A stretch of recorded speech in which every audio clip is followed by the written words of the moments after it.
माल लेके आ रहे हैं फैक्ट्री से। जोर से बोल। फैक्ट्री से माल लेके आ रहे हैं हम। जी, फिर क्या तो, हुआ? तो गाड़ी रोक लिया मैं हमारी कहाँ पर? यहाँ पे 180 पे। जी।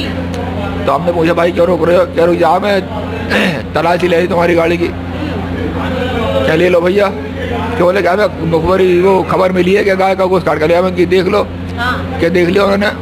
बोला कि हाँ तुम्हारा नंबर गोश्त 1 नंबर का तुम्हारा माल, और कागज वागज भी हमने दिखा दिए। यह सूचना प्राप्त हुई थी कि कुछ लोग कुछ पशुओं को काटकर अपनी गाड़ियों में सप्लाई कर रहे हैं और ट्रांसपोर्ट कर रहे हैं। तो इस सूचना पे कुछ ग्रामीणों ने यहाँ पे उन्हें रोका था, उनके साथ मारपीट की थी।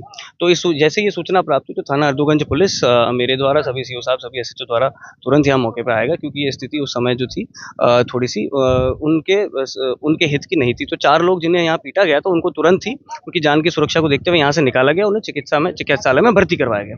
उसके उपरांत यहाँ पे जो भी पब्लिक थी, उनके जो आरोप थे, सभी आरोपों पे जो है जांच की जा रही है। और क्योंकि वो जो पशु था उसकी सैंपलिंग करने की आवश्यकता थी, तो तुरंत ही डॉक्टर को बुलाया गया था, उसकी सैंपलिंग कर ली गई है और इनसे तहरीर की मांग कर ली गई है। प्राप्त तहरीर अनुसार सुसंगत धाराओं में थाना हरदोगंज में मुकदमा पंजीकृत किया जा रहा है, और जैसी भी इसमें आगे विवेचना में तथ्य सामने आएंगे, उस हिसाब से गिरफ्तारी और आगे की कार्रवाई सुनिश्चित की जाएगी। क्या मानते हैं, जिस तरह से कुछ दिन पहले यही गाड़ी पकड़वाई गई लोगों के द्वारा और चौकी इंचार्ज पनेठी ने कह दिया कि ये जो भैंस का मीट है, इन लोगों का आरोप था कि गाय का है, किस आधार पर कहा गया? क्या कोई सैंपलिंग हुई थी, उसकी कोई रिपोर्ट आई?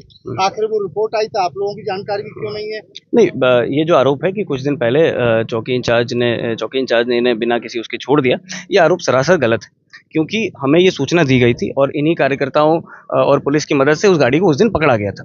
उस गाड़ी को पकड़ के और थाना अकराबाद पे ले जाया गया था, और वहाँ पे डॉक्टर्स को बुलाया गया था, उन्होंने उसी की सैंपलिंग की थी। डॉक्टर के पास सैंपलिंग करने का एक तो प्रथम दृष्टया रिपोर्ट का एक तरीका होता है, और दूसरा एक डिटेल रिपोर्ट का तरीका होता है। तो प्रथम दृष्टया जब डॉक्टर ने कह दिया कि वो जो है भैंस का मांस है, एक दूसरा जिन्हें पकड़ा गया था उनके पास रजिस्टर्ड वो रसीदें थी जहाँ से वो उसका स्लॉटर करवा के लाए थे, और जहाँ से जिस पेट से उन्होंने खरीदा था। तो ये सभी प्रथम दृष्टया साक्ष्यों को देखते हुए उन पे उस हिसाब से वहाँ उस समय विधिक कार्रवाई अमल में लाई गई थी।